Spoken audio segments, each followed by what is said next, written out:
Abby, if you could tell me, are you an early childhood student or are you one of our what we call our K-12, which is really our first um through high school. So I'm going to talk a little bit about our 2-year degrees here at John Wood. The first two that I want to talk about are our early childhood options.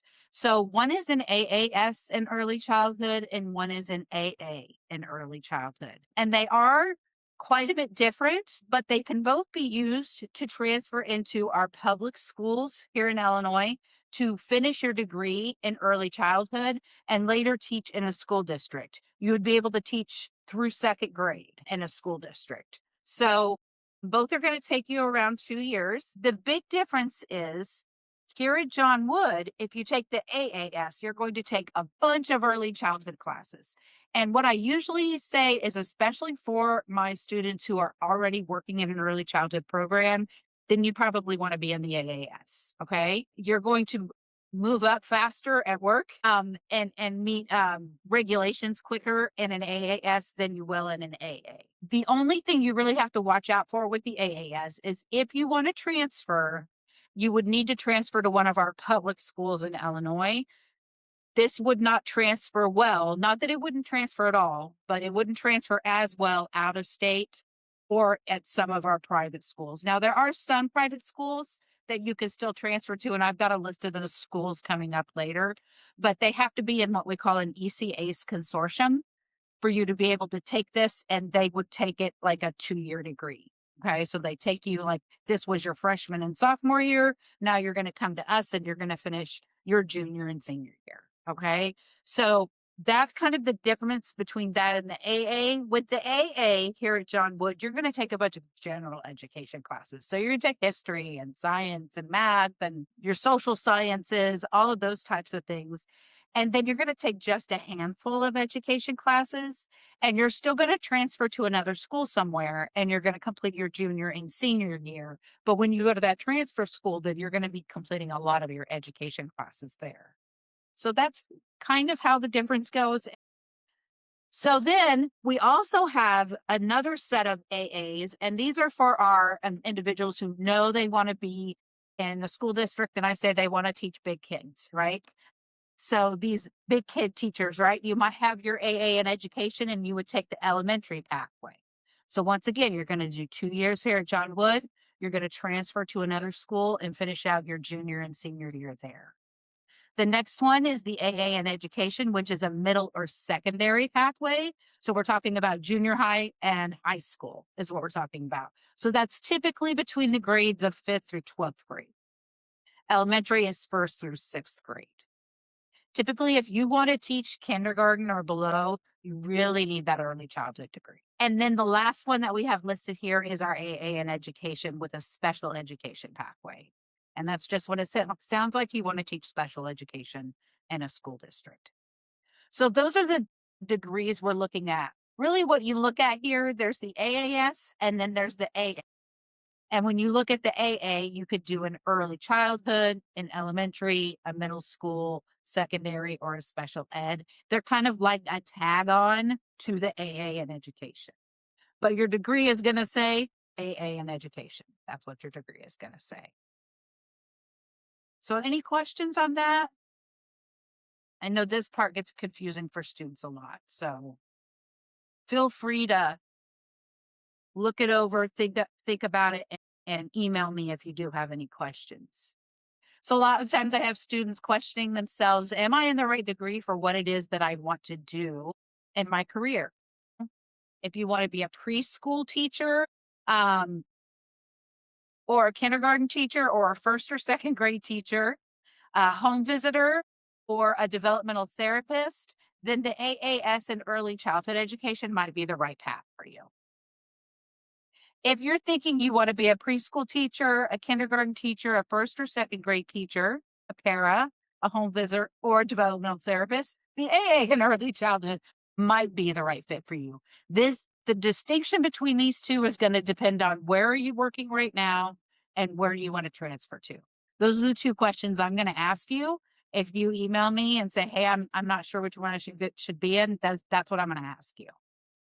And then if you're thinking you want to teach first through 12th grade, you're like, nah, preschoolers, kindergarten, that's way too young for me. I don't really want to do that grade. So, you're thinking of the big kids, as I would say. If you want to be a public school administrator, a public school counselor, or a paraprofessional, then the AA in education might be the right path for you. Okay, so those are some things to think about when you're choosing your degree pathway. I will say, those of you who are listening to this or watching this, this is probably going to be your first semester at John Wood. It's fine if you switch. I get a lot of switching in your first and even sometimes second semesters. So that's okay that you use this beginning time to figure out where you kind of want to be. So don't feel alone at all. It's probably more normal for someone to switch than it is for someone to know day one what they want to be and they stay in it the whole time. So it's perfectly all right if you're not quite sure yet which one of these options you want to be in. But we do have lots of information. I can help counsel you through what degree pathway you should be in. Our advising office can counsel you on this. And then I also have a resource that's here with me right now, Jen Brown, and she works at West Central Child Care Connection. And she also works with individuals on helping them figure out what their career path they should be. So we've got a lot of different resources here that can help you with this. Okay. So I want to show you this little graph that I created. This helps you think about what kind of career you would want and then what degrees you might consider for that. Okay. So, you can see right here, if I want to be a child care aide, and it's funny, I don't have child care teacher on here. Really, child care teacher falls in there too. Usually too. It's under home visiting. Oh, it's right there. Okay. I do have a child care teacher on there. So if you want to be a child care aide, um, or a child care teacher, you're really looking at like these gateway certificates or your AAS and early childhood, right? That's kind of what you're going to want to think about as far as your education opportunities here. But you can see as you start getting up here into these older grades, you start looking at some different and pathways. So this is just another way for you to look at this and think about what pathway do I want to be on? What degree would I like to be in when I'm here at John Wood? Okay, I'm going to assume we're good then. All right, the next thing I want to talk a little bit about is our credentials. So these credentials, we have, what do they call this? We are an entitled institution. So what this means is we've embedded these credentials into our coursework here at John Wood. So when you're completing classes, you're going to complete these and work through them. If you're taking any of our early childhood programming, so whether it's the AAS in early childhood, the AA in early childhood, or of course, if you're in one of the certificate programs, you're going to work your way through these. So this just kind of tells you what classes you have to take in order to be eligible for the credential. I will say, I'm going to send out an email about this at the end of the semester. You do have to pass these with a C or better for the credential through Gateways. You will still get the certificate at John Wood, even with a D. But at Gateways, you have to get a C or better. They won't accept anything less than a C for you to get your credential through Gateways. And any of you who work in childcare programs already, you know what Gateways is, I'm sure. And for those of you who don't, you'll be learning more about it in your classes, but it's kind of like our state professional development system.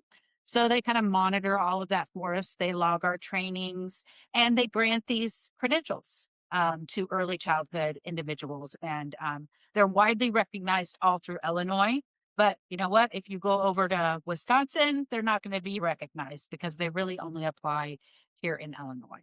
However, the coursework would be recognized in others. Okay. So I talked a little bit about the AAS only transferring fully to ECA's consortium schools. And this is a list of the ECA's consortium schools that we have here in Illinois. So you can see one of our common one that people transfer to is Western Illinois University. The U of I is another common one that I see a lot of students transfer to. National Louis is one I actually see a lot of our students transfer to. And ISU's programs also freely. ISU, there it is. So those are probably our most common transfer schools, but you could look at any of these with that AAS and they would bring you in as a junior and then you would be able to finish your last 2 years there with the AAS degree. The same thing would happen with your AA degree. Hopefully you guys can hear me. I'm assuming you can. We're gonna take speaker microphone. Hello? Hello? Okay, now we can hear you. Okay, so like this semester, I am taking the 265 infant and toddler curriculum. And the reason being is because I have a couple other coworkers who are taking that, so we're doing it together. But Yeah. over on the ECE level 3, it says that you have to have the 260. Will the 265, like, I know I'm going to have to take the 260, but will the 265, like, count for No. that one? So, like, okay. All right. No, the 265 is the thing that gets you that level 3 for infant and toddler, so it builds Okay. on top of the 260. So you have to have the 260 to get that ECE 2 or Okay. 3, sorry. All right. Sounds good. Thank you. Yeah, good question. Thanks for being brave and coming off mute. I know that's a big challenge, but also I couldn't hear you before, so that was another big challenge. So these are the schools, just something to keep in mind. And we keep a list of these. You're going to get other emails about these, just something to keep in mind. So I want to tell you, as I'm going through these slides, especially going forward, green slides mean this relates to early childhood. Our navy blue slides mean this relates to our K-12. And if it's both, then it relates to both. Okay. So this is a green slide. So these are our scholarships for early childhood. You can see we've got 4 really common scholarships that people will use here at John Wood. One is the ECA scholarship. This was very commonly used a few years ago. Recently, the funding got cut a little bit on this. They still have the scholarship. It's just harder to get into now. But if you're working in the early childhood field in the future, there's a chance you may be able to be eligible for that scholarship. Another one is Gateways to Opportunity. If you work in early childhood programming right now, you probably have already heard of it, but you have to have been working at your place of employment in a licensed early childhood setting for a year, for the most part, before before you're eligible for it. And it doesn't necessarily pay all of your tuition, but it does pay up to 80% of it, It or pay can up pay for to more. 100% of your tuition. It's based on how much you make is like the percentage that it pays for. But yes, that is only for tuition though. It doesn't cover like books fee. Oh, it doesn't do books and fees. I need to take books off of there then. Okay, that's good to know. But your Pell will work with books because mine don't either. My Adams County Cares or my early childhood scholarships through the foundation don't cover books either. However, I want to say this. In the education program, most of your books are included in your tuition. So when you're taking education classes, whether it be the K-12 education classes or the early childhood classes, almost all of our books are ebooks, and so you get that with your tuition. It's all figured in. I will also tell you, which I'm jumping ahead, it's on another slide, but if you're saying, uh-oh, ebooks, that doesn't sound great for me, I do have some hard copies for you. So if ebooks aren't your best friend, you don't love reading on your computer or iPad or something like that, you can let me know and I can try to set you aside a loaner. I do have a limited number of those though, so if you want one, let me know sooner rather than later before I give them all out. So the other one I have is Adams County Cares. For this one, if you're an early childhood student and you live or work in a childcare setting in Adams County, you will be eligible for $2,000 a semester from Adams County Cares. If you are an education student, so a K-12 student, and you work in an early childhood setting in Adams County, you are also eligible for the $2,000. Okay. So this one isn't necessarily just limited to early childhood, but you do have to contribute to early childhood in some way to access it. And then I have this one. This one is probably my loosest scholarship that I have. And so sometimes I'll have students who maybe get the 2000 from Adams County Cares and they're like, "Oh, but I owe 2500." I'm able to take that extra 500 and pay that out of my early childhood scholarships. Or if you are an early childhood student who live or work in Brown County or Pike County or Schuyler County, I'm able to cover you through these scholarships instead of the Adams County Cares.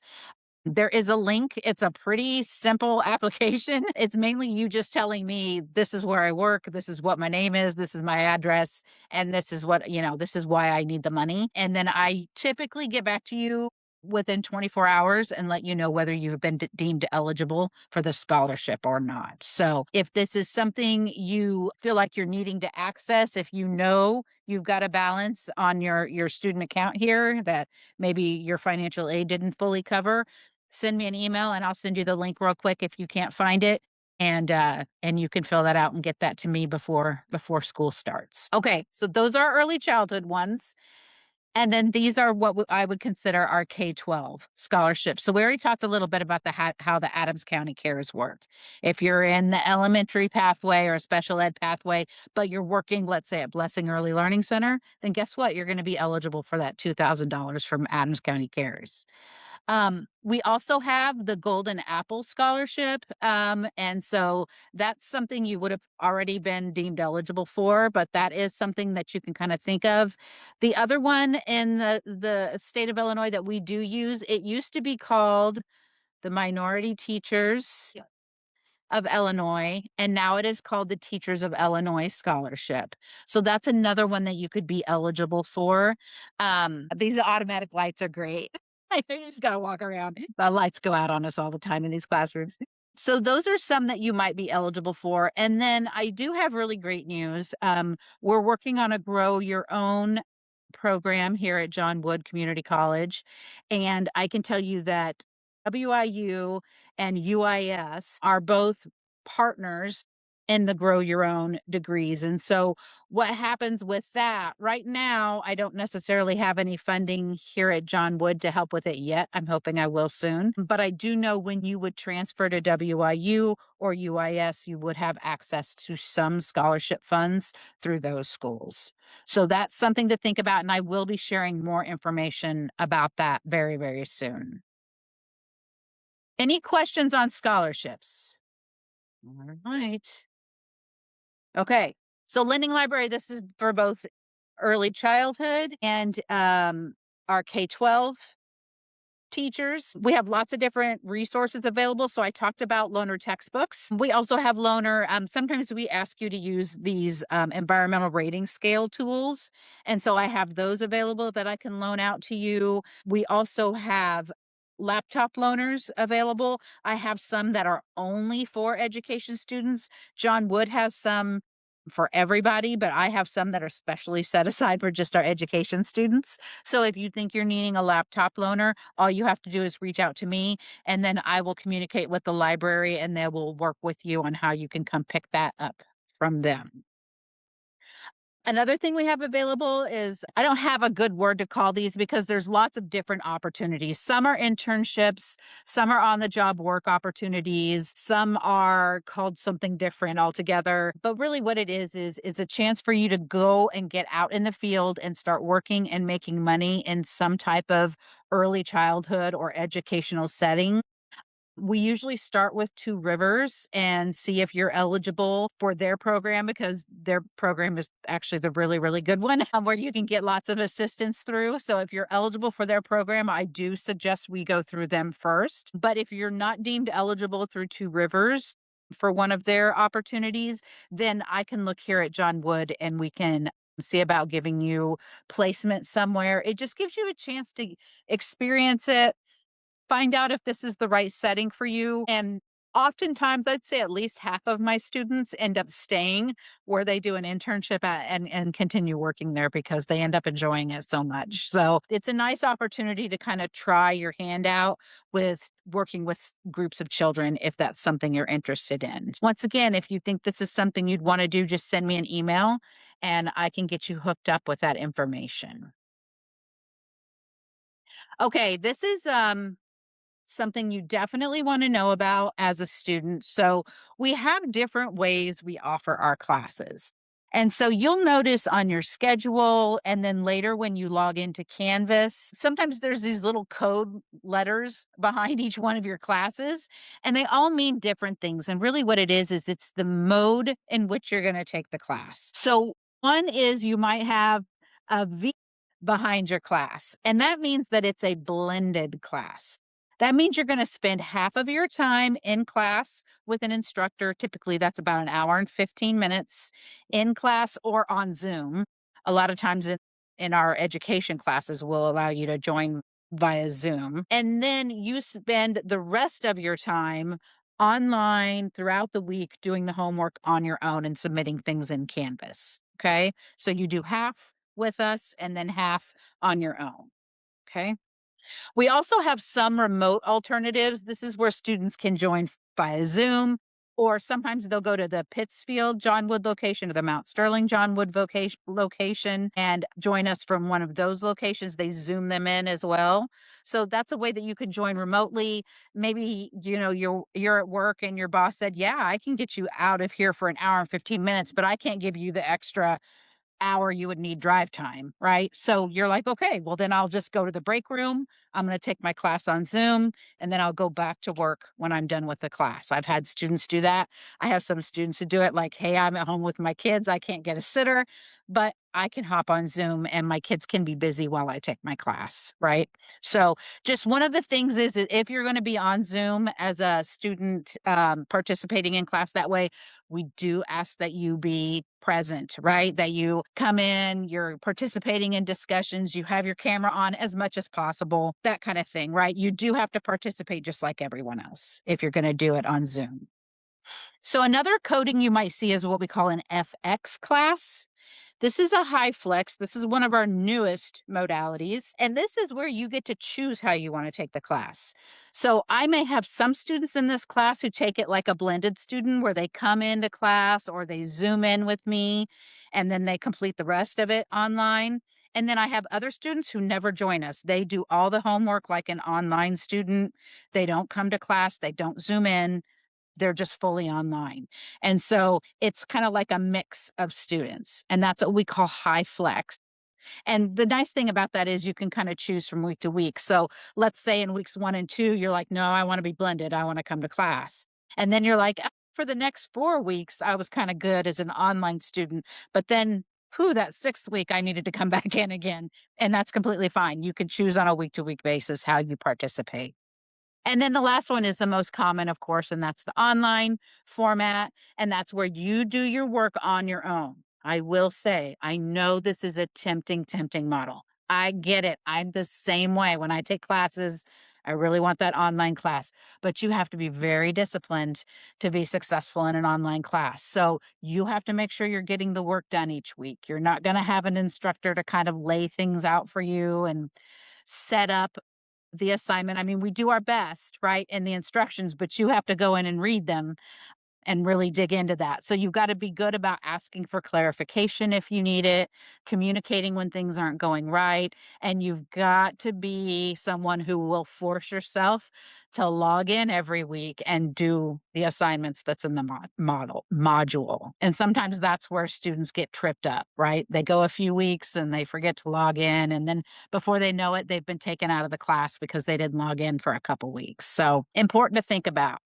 And I do want to say, if you ever need to take a class and you're like, oh my gosh, I needed health and safety this semester and April's not offering it at John Wood, that's okay. We have an option called ILCO, and that's where I might be able to look to Heartland College, and maybe they're offering health and safety. So we sign you up as an online student at Heartland. You still pay us your tuition, but we swap that class with them. And that's really what it is. It's a course exchange. So sometimes we'll have students from other colleges in our classes because they're taking our online classes, and sometimes our students take other classes outside. So we do our very best work to make sure you're able to stay on track and finish when you want to finish your degree. So, any questions about the class coding? Okay. CDA, I don't know if any of you on here have a CDA. Um, If you do, you can submit it. It does have to be unexpired. I will say that. It can't be an expired CDA. But if you have one, you can submit it. And if it's still up to date, you're able to get credit for these 2 classes for having your CDA. Typically, there's a $35 per credit hour assessment fee, but because I have those scholarship funds right now, I'm able to pay for that. So you won't even have the assessment fee. So make sure if either you or someone you know is taking classes and has a CDA, make sure they know about this so they don't take classes they don't have to take. Because you get to skip 2 classes right off the bat. And then we also have some other classes that you can get credit for if you've worked in an early childhood setting for at least 3 years and you have a training transcript from iLearning or from Gateways. So I look at both of those things. I'll look kind of at your resume or your work experience, and then I look at your iLearning. And then depending on what you have experience or training in, you might be eligible for some of these. Okay. So this is where you guys really want to pay attention right here, right? This is going to help you get started next week. So we have a really weird start to the semester, right? We start with a holiday on Monday. So if you are someone who had class on Monday, you're not going to have class on Monday. So it's really weird. I will tell you for all of my students, even though we don't have class on Monday, because we are at least a blended class, if not a totally online class, you will still have homework that first week. It's easy homework, I promise. It's an introduction, and typically it's a syllabus quiz. That's all there is to it. So it's not hard work, but I want you to get in there that first week, play around in BlazerNet. This is what BlazerNet looks like. So if you go to the John Wood website, there's a link to it.